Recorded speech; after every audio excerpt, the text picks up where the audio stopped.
We start on the local front this afternoon with details about the President's policy briefing and press conference that took place earlier on this Thursday morning. I have our senior correspondent Oh Soo-young standing by live with the latest. Soo-young, welcome. Hi, Sunny. Right, I'm sure it was a busy morning there. I hear the main focus, Soo-young, of the President's address this morning was his administration's pension reform. Let's start with that. I'd be very happy to, Sunny. So President Yoon pushed for a new plan to basically overhaul the public pension scheme as South Korea's aging society faces the possible depletion of the national pension fund within 30 years' time by 2055. So this was a preview of what's to come in the government's soon-to-be-announced pension reform plan next month. Now, President Yoon had clearly showed his administration's will to have a fundamental reform of the national pension scheme. There's long been talk of adjusting the current 8% premium and the 40% income replacement rate, which is how much of your lifetime's income can be covered by the pension payout that you get. However, in addition to these so-called parametric measures, President Yoon raised the need for total structural reform.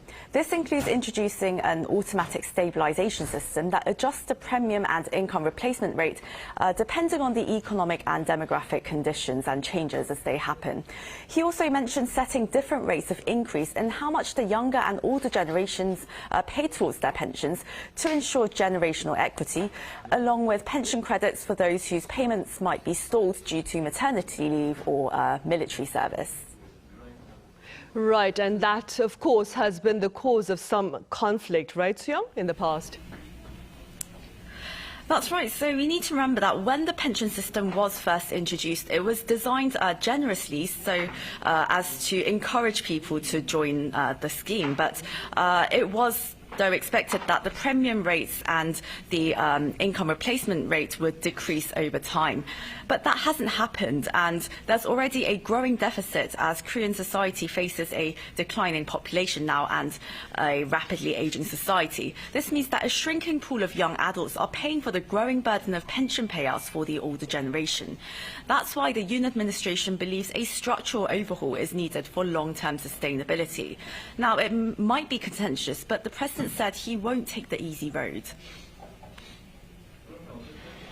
개혁은 필연적으로 저항을 불러옵니다. 개혁 과정은 험난한 여정이 될 것입니다. 정치적 유불리만 따진다면 하지 않는 것이 훨씬 편한 길입니다. 역대 정부가 개혁에 실패하고 개혁을 시도조차 하지 않았던 이유가 이 때문입니다. 우리 사회의 지속 가능한 발전에 반드시 필요한 구조 개혁이 지금까지 이루어지지 않은 이유가 바로 이것입니다. 저는 쉬운 길을 가지 않겠습니다. Right, that was a part of the President's address earlier this morning, speaking about taking the road not taken then. So, moving forward, beyond that pension reform, I do believe we're looking at similar initiatives for healthcare, education and labour. That's right. The President renewed his pledge to also strengthen the medical system fundamentally nationwide, especially in hospitals outside the capital area, by increasing the number of doctors and improving their compensation schemes. He said that the whole structure will be changed for tertiary hospitals, which have been overly dependent on resident doctors. Specialists and clinical support nurses would also play crucial roles. On education, Yoon promised to deliver a public care system to ease the burden of child raising for working parents. On labour, he further pledged efforts to create a virtuous cycle of innovative growth for firms and a quality work environment for workers through labour market flexibility, as well as fair compensation that meets global standards.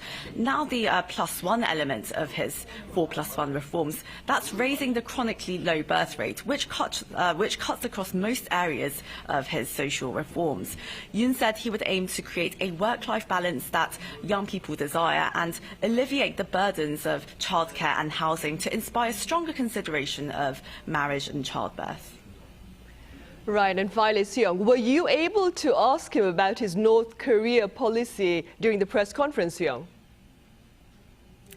Well, yes, indeed, I did have an opportunity to ask. And actually, in both his policy briefing and press conference, he emphasized his recently announced unification doctrine that was released about 2 weeks ago. And he highlighted how it's important in his approach towards North Korea by setting out this plan for a peaceful unification that extends freedom and human rights to North Koreans. And that's, of course, in line with South Korea's constitution.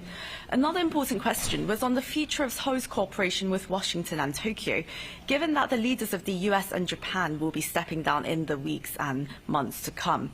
President Yoon made it clear that South Korea will continue to trust in the extended deterrence policy of the United States, as well as the Camp David trilateral cooperation with Japan that tie the three countries together.